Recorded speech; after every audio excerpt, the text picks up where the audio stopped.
Welcome to Stuff You Missed in History Class, a production of iHeartRadio.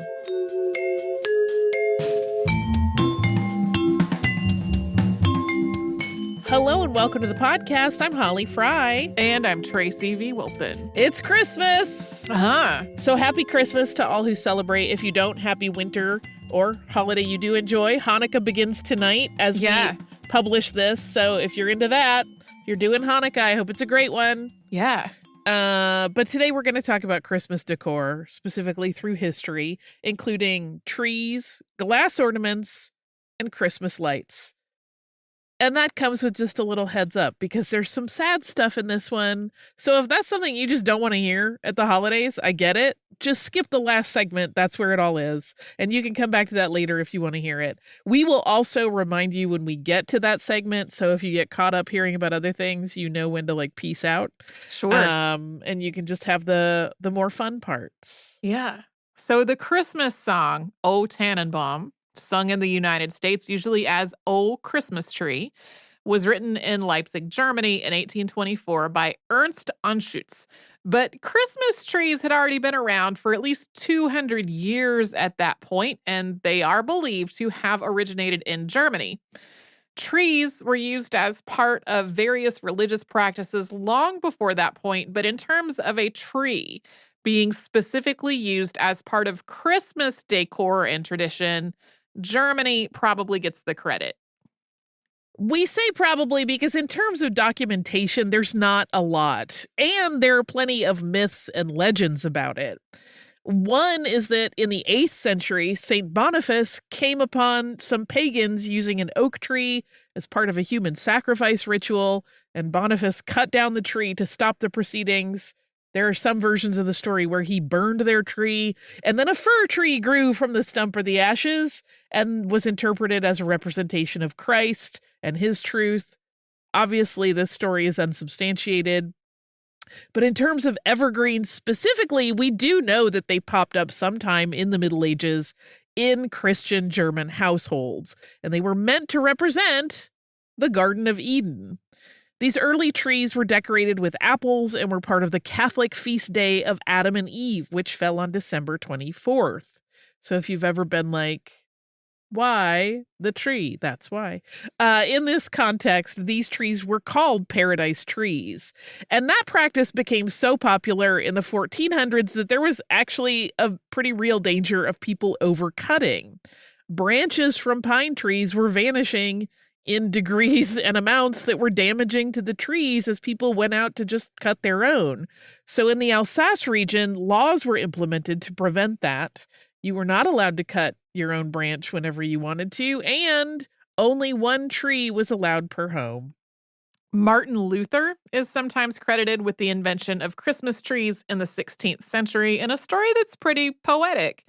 It involves him looking up at the trees while walking through a forest in winter and marveling at the beauty of the moonlight reflecting off of the icicles and frost on the branches of the firs, and then wanting to replicate that effect at home. That does not really hold water, though, because we know about those earlier trees and their uses. He may have initiated the practice of adding lights to the tree by placing candles on the boughs, and we will be coming back to those candles. Feelings about candles. In 1605, so about 50 years after Martin Luther's death, we have the first written record of Christmas trees in use in the homes of Strasbourg, decorated with apples, paper roses, gold foil, candies, and wafers.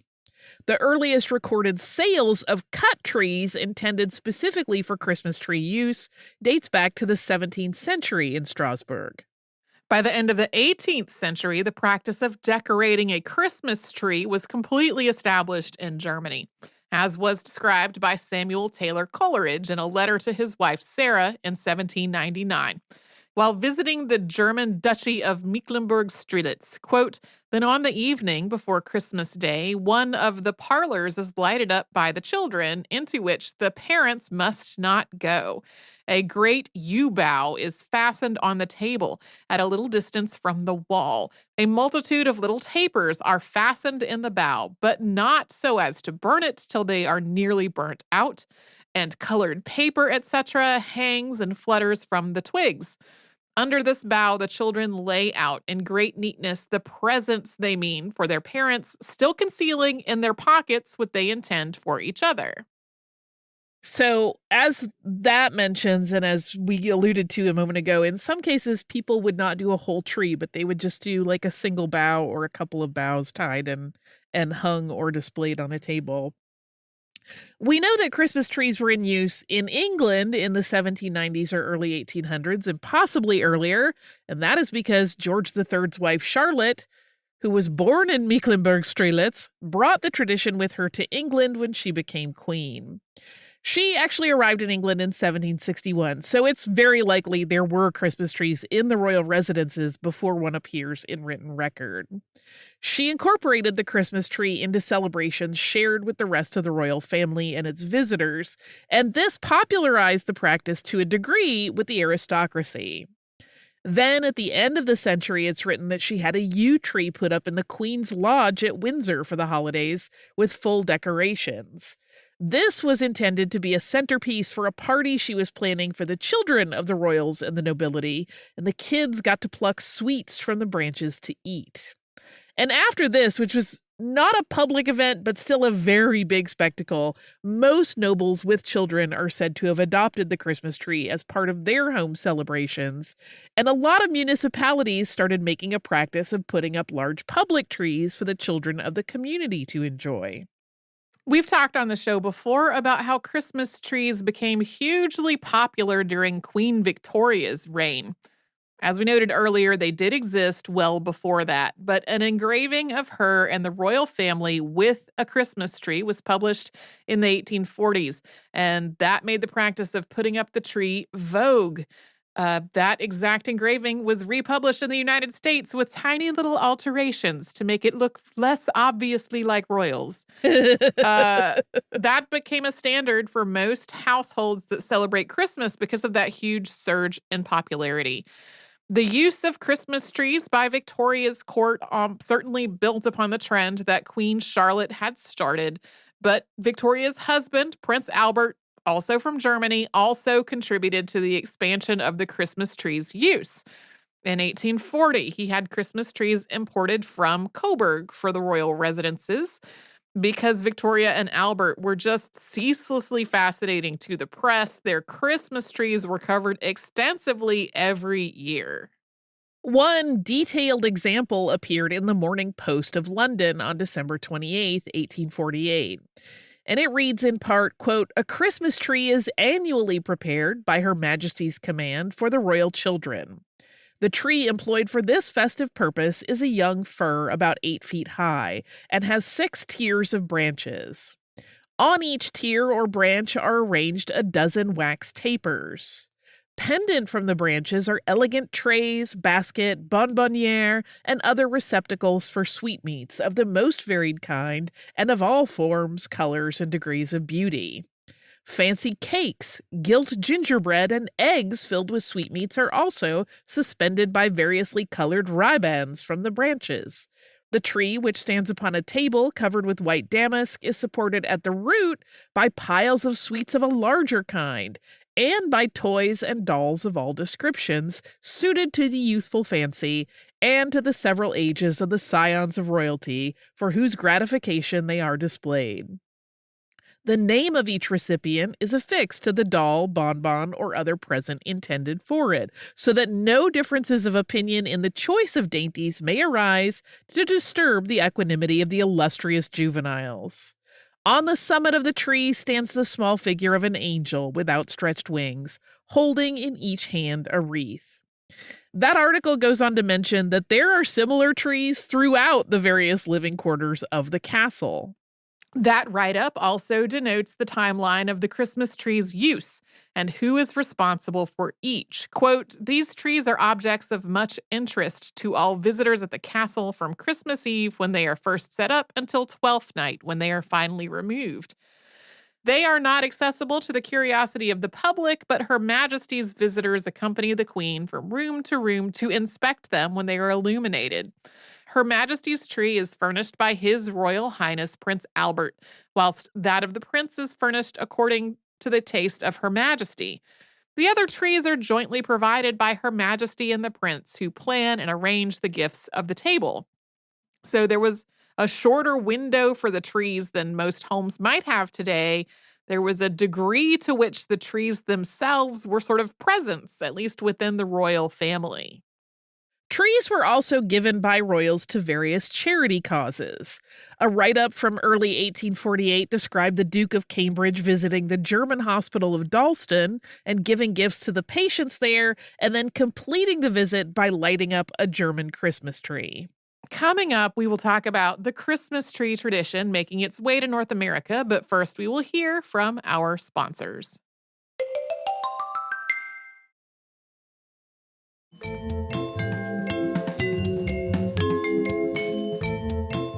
Just as movement from Germany to England and other European countries spread the Christmas tree tradition, movement to North America by Germans and other Europeans brought the practice of tree traditions with them. The first mention of a Christmas tree in the U.S. is actually pretty early. It's in the late 1700s, and their popularity quickly spread from there.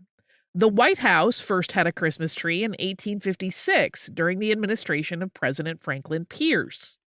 Jumping ahead a bit, in 1923, the first national Christmas tree was lit on the White House lawn. The Christmas Eve event, which was segregated and left the black choir in attendance to sing late at night after the white carolers were done, was the idea of Herbert Hoover's assistant Frederick Fiker. And there was a very specific goal for these festivities.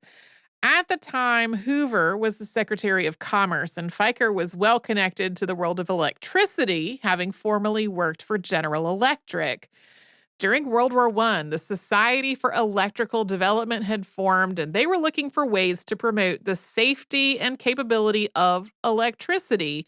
So what better way than to show off an enormous Christmas tree covered in electric lights? The White House had been using electric lights on the indoor Christmas trees for several years, but this was to be a large-scale public tree and ceremony. Fiker described his idea in a letter later, quote, "The Society for Electrical Development was interested to have as many people use electric lights at Christmas time as possible. So I thought of this idea of having the national Christmas tree at Washington, which would stimulate other people to have outdoor Christmas trees. In order to get this started, we had to get the President of the United States to light the tree. If you get the President of the United States 2 years in succession to do a thing, he will always do it." The effort paid off for Fiker in cementing his reputation in Washington, and he was eventually made director of the Bureau of Foreign and Domestic Commerce.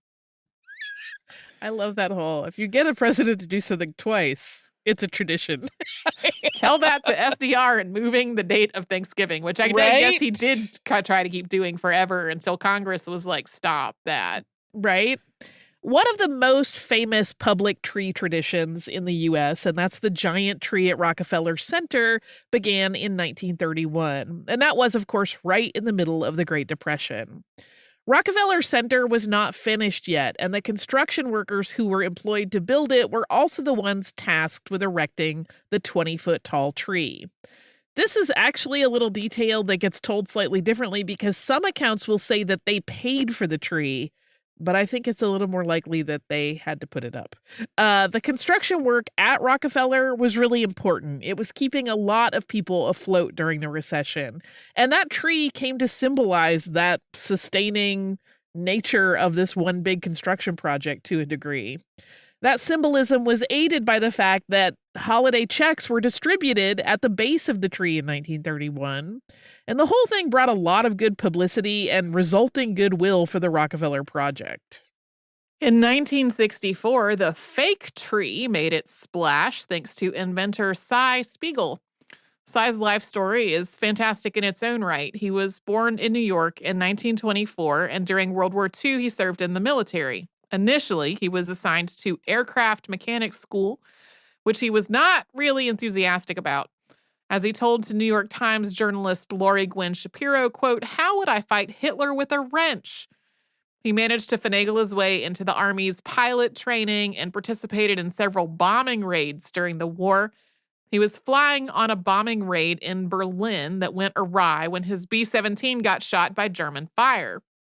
Spiegel, who was Jewish, did not want to go down in Germany, and he was in rough shape, but he managed to make an emergency landing in Allied territory.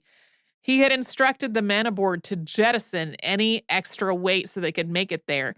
There's more to this story. It's really just to set up what an eventful life this man had and how unlikely it was that he would even survive the war, let alone go on to revolutionize Christmas. Yeah, he was in a lot of scrapes. He has a great life story. There are several New York Times articles about him because he's fascinating and survived a long time and told a lot of great stories. But after his military service, Spiegel started working as a machinist for a company that manufactured machines that made brushes. And at one point, higher-ups in the company thought of the idea to use the brush-making machines to manufacture artificial Christmas trees, which the company did. But those trees were not very appealing, and sales were really slow to non-existent. When people got fake trees, they were usually getting those foil ones that we think of as being very like mid-century modern. But Cy got sent to the facility where they were making these brush trees with a mandate that he had to shut it down. But when he got there, he realized there was actually still a lot of potential in the idea of an artificial tree. And he told his bosses that he really thought they could make money if they created fake pines, and his bosses trusted his instinct. So they formed a new division called American Tree and Wreath, and they put him in charge of it.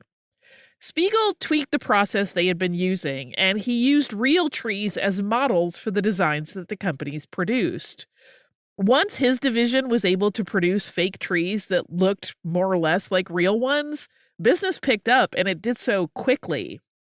In the 1970s, Cy realized just how big the market for artificial trees could be, and he started his own company, which eventually made him a very wealthy man. Spiegel died recently in early 2024 at the age of 99, and he had lived long enough to see his work completely change the holiday landscape. It's estimated that 10 million artificial trees are purchased in the U.S. every year. As Christmas trees were growing in popularity, so were their decorations, of course. While there were a variety of items that were used to decorate them in their early days, it wasn't until the 16th century that glass baubles purpose-made to be Christmas tree decorations made their first appearance. Those glass-blown ornaments were the work of Hans Greiner, who lived in the town of Lauscha in the 16th century.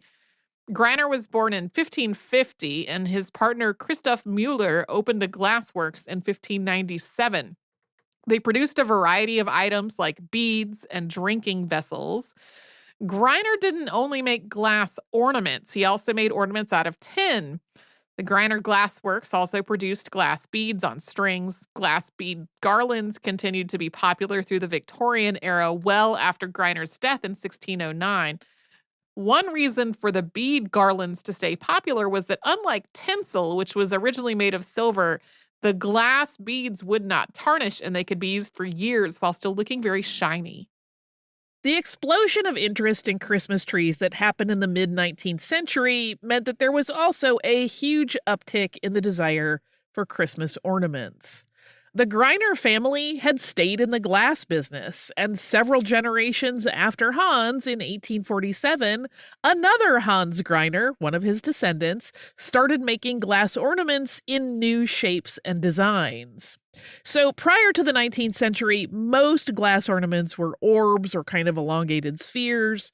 They might have a range of sparkly finishes, but the shapes stayed fairly consistent.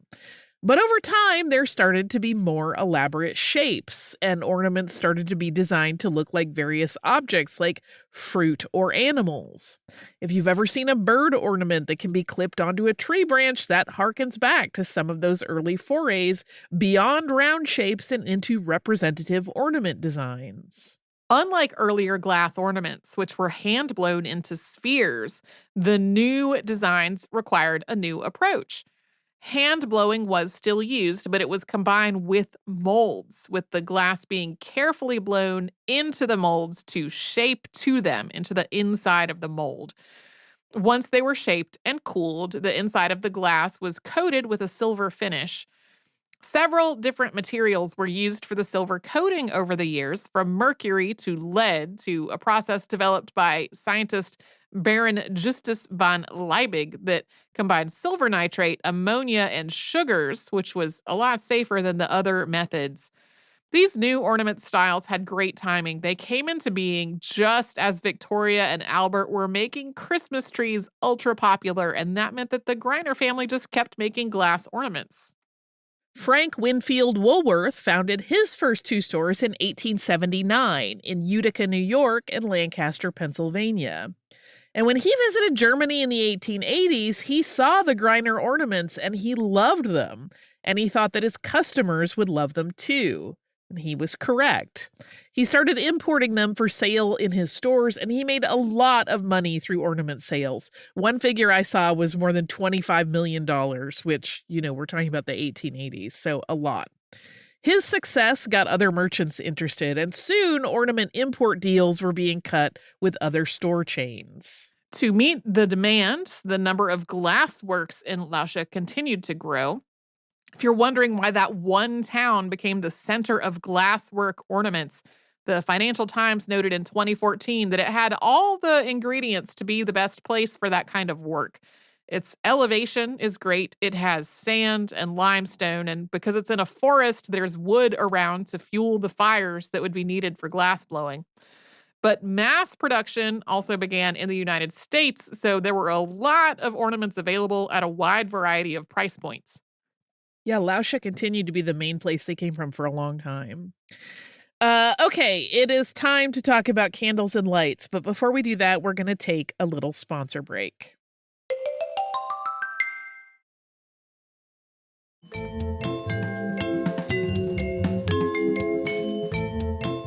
All right, heads up, we promised we would let you know when the sad stuff is coming, and it's now. This section has some depressing things, so if you don't want that, Merry Christmas, Happy Holidays, and we'll see you when you're ready for it. So, we're going to start by talking about tree candles. This comes with a slight confession. This is a thing that has always fascinated and terrified me for a long time. Anytime I saw an image of a Christmas tree with actual lit candles on its branches, it seemed so dangerous to me that I believed that that was the use of artistic license and could not possibly have been an actual way people decorated. Like, when I read older children's books as a kid, I was like, I guess they didn't want to draw light bulbs. Like, I just could not conceive that you would have so much open flame around a tree that is presumably dead. Progressively becoming drier and drier. Yes, but they 100% did, and some people still do, put lit candles on trees. So these little candles were normally held in place with little clip-on candle holders. And the candles themselves were either made of beeswax, which smelled very lovely, or tallow. Tallow candles were less expensive, and because they're made of animal fat, they were also less pleasant smelling, unless you wanted a meaty smelling tree. These candles were incredibly dangerous. There are so many newspaper mentions of fires caused by Christmas tree candles. Some of them are relatively benign, like this one from January 9th, 1892 in the Jersey City News. Quote, "A Christmas tree candle set fire to some curtains in the house of William Hoffman, Bergenline Avenue, Union Hill yesterday. The flames spread, and before they were extinguished, the damage was $500. That was a lot in 1892, but still, it does not sound like anyone died. Another non-tragic one from the Courier-Journal of Louisville, Kentucky on January 5th, 1909 read, quote, "Candles on a Christmas tree at the home of T.H. Furta at 2814 Montgomery Street set it afire, causing an alarm to be turned on from box 136 at 6 o'clock last night. Members of the family threw the blazing tree into the yard, and when firemen arrived, they found that their services were not needed." Quick thinking. I presume there was snow on the ground and it just sputtered out. Not all incidents, though, had such fortunate outcomes. In 1924, which surprised me with how late it was, a particularly tragic fire in Hobart, Oklahoma made national news. On Christmas Eve, the Baba Switch School, which was 7 miles outside of any major town, had a Christmas party that involved a program of entertainment and was to culminate in Santa Claus giving out gifts to the kids. But as Santa was starting his segment of the evening, one of the candles on the tree, high at the top, burned down, and it caught the branch where it was clipped on fire. One of the organizers tried to climb the tree to put out the fire, but then the tree fell from his weight, and the wrapped presents below it and some of the attendees' clothes caught fire. A stampede started as people panicked. More than 20 people were injured, and several dozen died, many of them children. These fires were not outliers at all. Christmas tree candle fires were so common that on December 28th, 1921, the Alton Evening Telegraph of Alton, Illinois, reported on a story about there not being any fires caused by tree candles thus far that year. It opens with, quote, "Alton is close to a record. This time it is a record which means something. Up to noon today, no calls had been made to the fire department to extinguish a blaze resulting from Christmas tree candles." The article quotes the local fire chief, whose name was Feldwich, as saying, quote, "It is true that the Christmas season is not over and that trees probably will be kept up and lighted for a few days more. But in the past, most fires have been on Christmas Day or the day following. The chances for such fires are, of course, far less now than at the opening of the Christmas season." The article cites the adoption of electric lights over candles as the likely reason for the lack of fires. But electric lights also scared people. An item in the Daily Plainsman of Huron, South Dakota on December 12th, 1929 read, quote, "A few years ago, the caution was, watch the Christmas tree candles. Fires cost many thousands of dollars at this time of the year.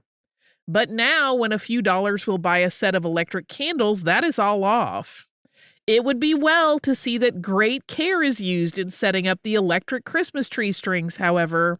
Faulty connections might cause short circuits, and what chance would a dry Christmas tree have?" But electric tree lights were invented long before that 1929 caution item was printed, and this one ties to Thomas Edison and a man who started out as his boss, but then became his assistant.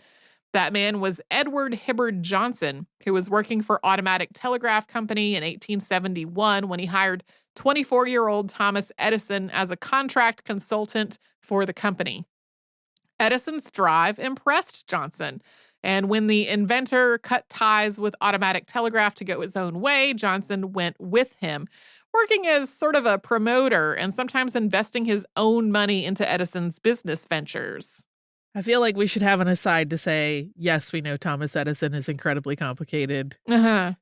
and problematic, and that's outside the scope of this particular episode. I Yep. just didn't want anybody to be like, well, they talked about Edison and didn't mention what a jerk he was at all.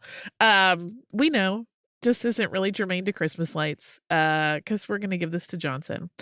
After Edison's invention of the light bulb and its patent in 1880, Johnson quickly started thinking about how that technology could be used to put an end to the all too familiar news stories about homes burning due to Christmas tree candles. Working with Edison, Johnson had become really adept at showing off ideas to get people interested in them. And so in the winter of 1882, he invited a member of the press to his home to see something he had been working on. When journalist William Augustus Crawford arrived, he saw quite a spectacle, which was the first electrically illuminated Christmas tree. Crawford wrote of the scene, quote, "There at the rear of the beautiful parlors was a large Christmas tree, presenting a most picturesque and uncanny aspect. It was brilliantly lighted with many colored globes, about as large as an English walnut, and was turning some 6 times a minute on a little pine box. There were 80 lights, all encased in these dainty glass eggs, and about equally divided between white, red, and blue.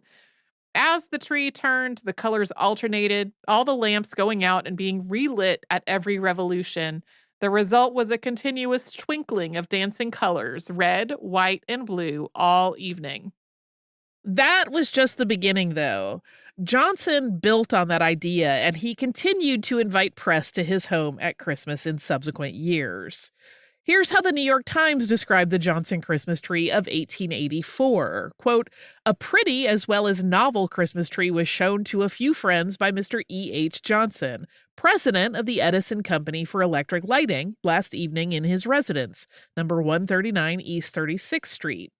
The tree was lighted by electricity, and children never beheld a brighter tree or one more highly colored than the children of Mr. Johnson when the current was turned on and the tree began to revolve. Mr. Johnson has been experimenting with house lighting by electricity for some time past, and he determined that his children should have a novel Christmas tree."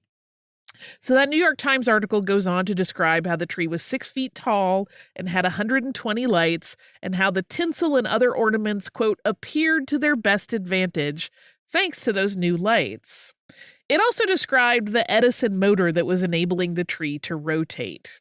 And this 1884 version of the electrically lit tree also featured lights that shifted color, and that was an invention that Johnson had just patented. As much as people marveled at Johnson's electric decorations, it wasn't as though those news write-ups caused an instant run on electric Christmas lights. Even if people wanted them, there were still some obstacles. For one thing, they were expensive. Early strings, which only had 16 lights, cost the equivalent of several $100s in today's money. Way out of the price range of most people at the end of the 19th century. And for another, most houses didn't have electricity at that point. If they wanted lights like the ones Johnson had been showcasing, they'd have to invest in running wiring. Of course, those problems would eventually be overcome. By the 19-teens, string lights had dropped significantly in price to less than 1/6 of what they had cost in the 1880s. Despite the concerns some had about the dangers of electric light strings, once electric string lights became affordable, they also became very popular, and they quickly replaced candles in most homes. That is not to say there have not been fires caused by electrical lights. There absolutely have been, and there have been fatalities. But the numbers of holiday decor fires have lowered considerably thanks to electric lights. And as safety science and regulations have been implemented, that danger has continued to shrink. According to Smithsonian Online, in 2016, it was estimated that 150 million sets of lights were being sold annually in the U.S., and holiday lights accounted for 6% of the energy use in the United States during the month of December. In the U.S., demand for Christmas decorations has steadily risen since the end of World War II, owing to a mid-20th century boom in home ownership and the ever-growing mass production, both in North America and abroad. U.S. residents spend $6 billion on Christmas decorations every year. Christmas decor. I will tell you my ridiculous thing that I recently did. Okay. We talk on Friday. In the meantime, I have a story from our listener, Susan, that is 2 stories in one. Great. One harkens back to our discussion of ghosts at Halloween. I also like to think ghosts are very Christmassy. Because we have a lot of Christmas ghost stories. Yeah. So it seemed like a good one to use. Susan writes, "Hi, Tracy and Holly. I have a story about a fake ghost that I've been meaning to share with you. I attended a Catholic school from kindergarten through 8th grade. There was a tradition of having a sleepover for all of the girls in the summer before we entered 6th grade. The sleepover was held at the school, parts of which date back to 1835. One of the big events associated with the annual sleepover was the sighting of the headless nun.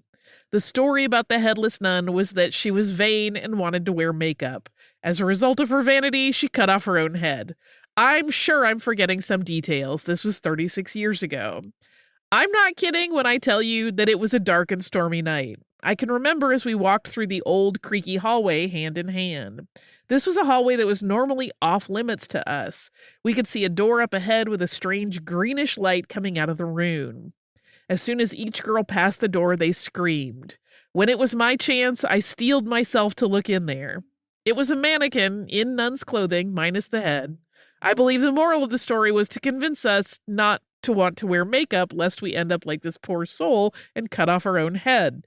Even as an adult, I can still be gullible, but at 11, I rolled my eyes. I don't know if this tradition continues. I hope you find this story as amusing as I do. I do. She's the Louise Belcher of her group, where she's like, what? It's a mannequin. I love it. For pet tax, here's the other great story. I am attaching a picture of Marshmallow. I teach at a middle school. Sidebar, thank you for being an educator.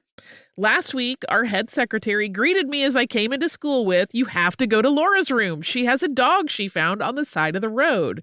No need to tell me more. I get down there and see a Great Pyrenees on the floor in the lap of a 6th grade girl. He was showing us all his belly. He was such a sweetheart. He had a GPS tracker that kept going off. My friend Laura was at her computer trying to figure out how to track the owner through the tracker. She asked me if she was crazy for rescuing the dog from the side of the road. I said, absolutely not. The road she takes to school is a country road with a 45-mile-per-hour speed limit. Fast forward an hour, the owner calls our school and says, "I own a nursery by the river. Do you happen to have my dog?" When he came up to school to claim Marshmallow, he brought a lovely plant for the office. I was told that Marshmallow kept looking over his shoulder as if he didn't want to leave the kids. I was thinking how Marshmallow's story would be a nice pet tax, and then I remembered I wanted to also share my fake ghost story with you. Thank you for your hard work on the podcast. I enjoy learning about aspects of history that I normally wouldn't come across. I appreciate you broadening my horizons, Susan. I love this story so much. Marshmallow, she sent a picture, is very cute. I love a big fluffy pooch, and he's great, and I love that you found his owner and that you got some, beautiful flora out of the deal. So thank you for rescuing dogs, everybody that picks up an animal on the side of the road. You're a hero. And thank you for sharing this very funny story of a less than scary nun mannequin with us. If you would like to share a story with us or tell us about Christmas decor in your household or anything else, you can do that at historypodcast@iHeartRadio.com. You can also subscribe to the podcast on the iHeartRadio app or anywhere you listen to your favorite shows.